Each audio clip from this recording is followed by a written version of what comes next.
क्या है? सुनना। पहली सीढ़ी क्या है? सुनना। क्योंकि आप रास्ते से जा रहे हैं और आपको कोई गाली दे रहा है और आपको लगा अरे मुझे गाली, आप भी खड़े हो, क्यों मुझे गाली दिया? उसने कहा हाँ तेरे को दिया, तू क्या कर लेगा? तो आपको गुस्सा आई, आपने दो चार थप्पड़ जमाए और दो चार थप्पड़ उसने जमाए और आपने जरा गुस्से में ज्यादा जमा दिया, खून आ गया, पुलिस आई, आपको लेके थाने चली गई। अब बताओ, यदि आप उसकी बातें सुनकर चुपचाप आगे बढ़ जाते तो मामला इतना बिगड़ता? दूसरों की गालियां आपको आपके लक्ष्य से भटका रही हैं। बोलो हाँ। मुझे जाना है और मुझे मैं किसी की गाली में उलझ गया तो मैं वहां पहुंच ही नहीं पाऊंगा जहां के लिए निकला था। ये बात सही है? इसलिए देखो कितनी गहरी बातें हैं। सुनना पहली भक्ति है। जिस लक्ष्य के लिए चले हो उस लक्ष्य के, जैसे आजकल के बच्चे कोई काम करते हैं तो लोग कहते हैं अरे तुम ना कर पाओगे, तुमसे ना हो पाएगा, ये तुम्हारी उम्र है क्या? इन सब बातों में बिल्कुल बिलीव मत किया करो। आप सब कर सकते हैं, ये आपका मनोबल डाउन कर रहे हैं, मोरल डाउन कर रहे हैं, आपके अंदर नेगेटिविटी घुसा रहे हैं। सुनेंगे और उलझेंगे तो उलझे रह जाए। इसलिए आपको सुनना है, सुनते हुए अपने लक्ष्य की ओर आगे बढ़ना है, प्रत्युत्तर नहीं देना। यहां सुनना है, बोलना नहीं। पहली सीढ़ी क्या है? जोर से। पहली सीढ़ी, यदि आप अपने सफलता के लक्ष्य में, आप अपनी कामयाबी के उद्देश्य से आगे चल रहे हैं तो उस उद्देश्य में भी आपको सुनना पड़ेगा।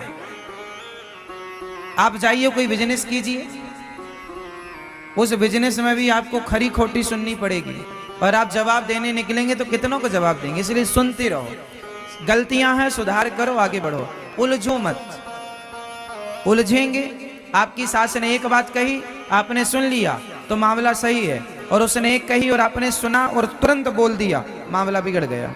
इसलिए पहली सीढ़ी क्या है? जोर से। पहली सीढ़ी सुनना है, ना कि बोलना। हाँ या ना? चाहे आप रिश्तों को चलाइए तो सुनना पड़ेगा, बिजनेस चलाइए तो सुनना पड़ेगा, आप भक्ति के रास्ते पर चलेंगे तो सुनना पड़ेगा। इस संसार में ऐसा कोई रास्ता नहीं है जहां सुनना ना पड़े। ज्यादा माला लेके बैठ जाओ तो जमाना कहेगा बड़ी मीरा बन रही हो। सुनना पड़ेगा, है ना? दो पैसे आप कमाने लग जाओगे बिजनेसमैन तो पड़ोसी कहेंगे बड़ा धन्ना सेठ हो गया है। सुनना पड़ेगा। हाँ भैया हो गए हैं, अब क्या करें, तुमसे उलझ जाएं। मेहनत कर रहे हैं तो दो पैसे कमाएंगे, तुम्हारी तरह थोड़ी खटिया तोड़ रहे हैं। तो आप किसी भी फील्ड में जाओ, किसी भी लाइन में जाओ, आपको क्या करना पड़ेगा? शादी करके गई, गिलास टूट गया, नमक जरा दाल में ज्यादा हो गया, क्या करना पड़ेगा? सुनना पड़ेगा।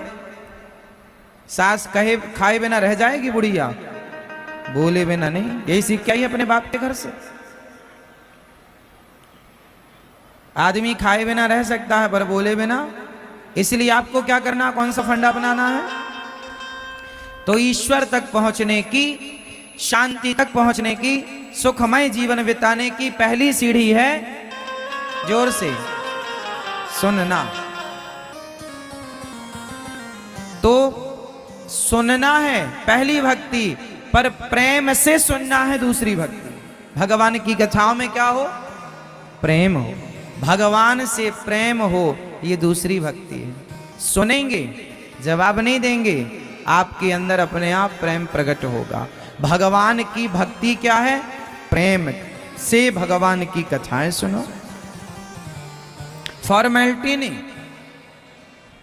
कि अब यहां आए हैं तो सो जाएं, मोबाइल चलाने लग जाएं, बिस्तर पर लेटे हैं, ठीक है लेटे लेटे सुनो, थोड़ा सुनो तो प्रेम से सुनो, प्रेम पूर्वक सुनो। भगवान में प्रेम हो। जैसे मां अपने बेटे की तारीफ बड़ी प्रेम से सुनती है, बाप अपने बेटे की प्रशंसा बड़े प्रेम से सुनता है, उसी तरह भक्त भगवान की कथा बड़े प्रेम से सुने। ये प्रेम दूसरी भक्ति है। गोपियां भगवान की चर्चा कैसे सुनती थी? प्रेम से सुनती थी। प्रेम मतलब श्रद्धा के साथ। एक जिज्ञासा है हमारे भीतर जानने की, सुनने की, समझने की, वो जिज्ञासा के साथ सुनना है। तो प्रेम के साथ सुना गया प्रसंग दूसरी भक्ति, भगवान का प्रसंग। तो पहली भक्ति कथा सुनना और दूसरी भक्ति कथा को किसके साथ सुनना, किसके साथ? एक मैया बोली महाराज जी हमारा कोई साथ नहीं मिला इसलिए हम कथा में नहीं आए, हमारा कोई साथ नहीं हुआ इसलिए हम वृंदावन नहीं आए। अरे भैया किसी के साथ की जरूरत नहीं है, आप तो प्रेम के साथ वृंदावन आया करो, प्रेम के साथ कथा में आया करो, प्रेम के साथ बिहारी जी जाया करो। और किसी के साथ की जरूरत ना पड़ोसन के साथ की ना पड़ोसी के साथ की। किसके साथ की जरूरत है? प्रेम के साथ। किसके साथ जाओ भगवान के पास? प्रेम के साथ। हमारा साथी कौन? प्रेम। यदि आपके अंदर प्रेम है और आप प्रेम के साथ बिहारी जी गए हैं तो आपका बिहारी जी जाना सफल है, और आप पड़ोसन के साथ गए हैं तो वो चिक चिक करती रहेगी पूरे रास्ते।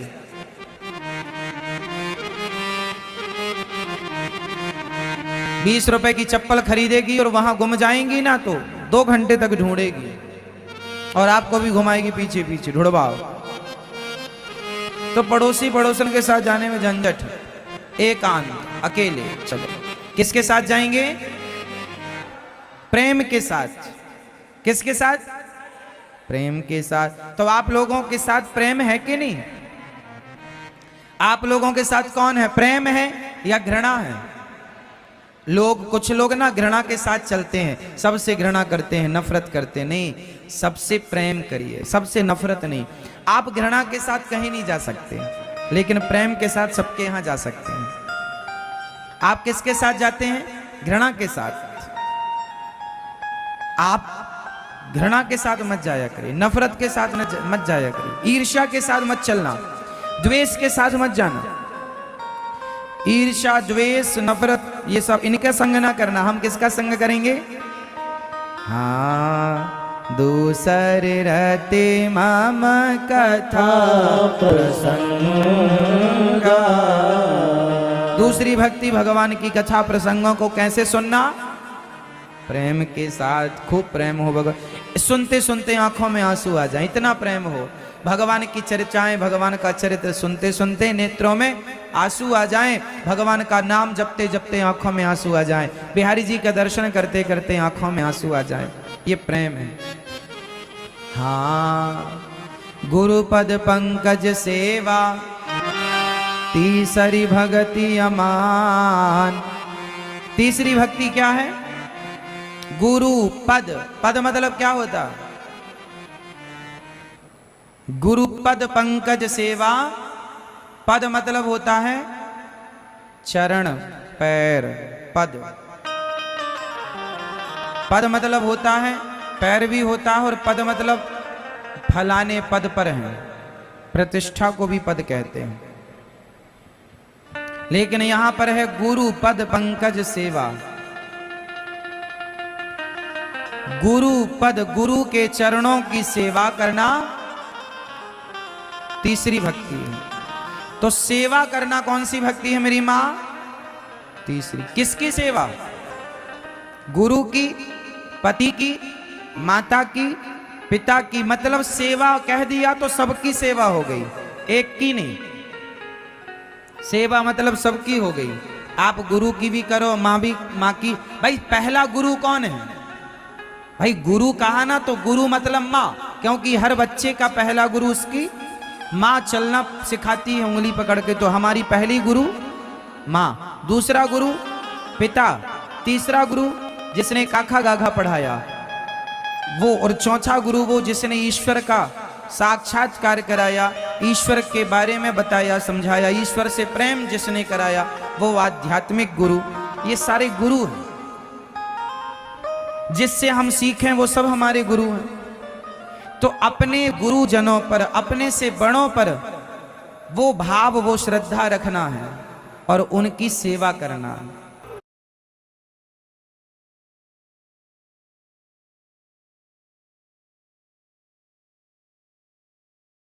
सेवा करो, समाज की सेवा, दीन दुखियों की सेवा, आपके आसपास कोई गरीब है, कोई गरीब बाप है, बेटी का विवाह करना चाहता है, तो आप भी उसके विवाह में उसके मदद करो। सेवा यही तो है कि आप उसकी बेटी के विवाह में आप उसकी हेल्प कर रहे हैं। जो आपसे बने, जितनी आपकी सामर्थ्य उतना करो, सेवा करो समाज की। ईश्वर ने तुम्हें दिया है तो तिजोरियों में ना बंद करो। तिजोरियों में तुमने ज्यादा बंद कर लिए तो बेचारा 2000 का नोट भी चला गया, उसे भी बंद कर दिया। अब धीरे धीरे होगा, मतलब अभी सितंबर को पूरा बंद हो जाएगा। क्यों मेरी माँ? तो अब आप लोग ना रख लेती हो, फिर मोदी जी को लगता मैया ने तो रख लिया, बंद करो। इसलिए आप लोग ना सेवा में लगाती रहा करो। दीन दुखियों की सेवा, फुटपाथ पर लोग सोते हैं बेचारे, उन्हें जरा आटा दे दिया कभी, उन्हें दाल दे दी कभी, उन्हें बच्चों को जूते चप्पल पहनवा दिए कभी, तो सेवा है ये। बेटियों का विवाह कोई गरीब बाप करे, करवा लो सेवा। यदि आपको ईश्वर ने बनाया है तो, नहीं बनाया तो कोई बात नहीं, भगवान से कहो प्रभु हमें इतना लायक बनाओ कि हम सबकी सेवा करें। और भगवान के द्वार जब भी जाया करो तो एक बात जरूर कहा करो, बिहारी जी के पास जाओ या अपने घर के मंदिर के पास मंदिर में जाओ, वहां जरूर ये बात कहा करो कि हे प्रभु मुझे लेने वाला नहीं देने वाला बनाओ। हे प्रभु मुझे लेने वाला नहीं, मुझे देने वाला बनाओ, ताकि मैं सबको देता रहूं, देती रहूं, मेरे घर से सबके लिए निकलता रहे। ईश्वर इतना दे मुझे कि मैं सबको भर भर के दोनों हाथ से मैं देती रहूं और देता रहूं। तो हे विधाता मुझे लेने वाला नहीं, मुझे जोर से हे भगवान हमें ये दे दो, हे भगवान हमें ये नहीं, ये सब घाटे में चली जाओगी आप लोग। ये नहीं, हे भगवान हमें देने वाला बनाओ। जब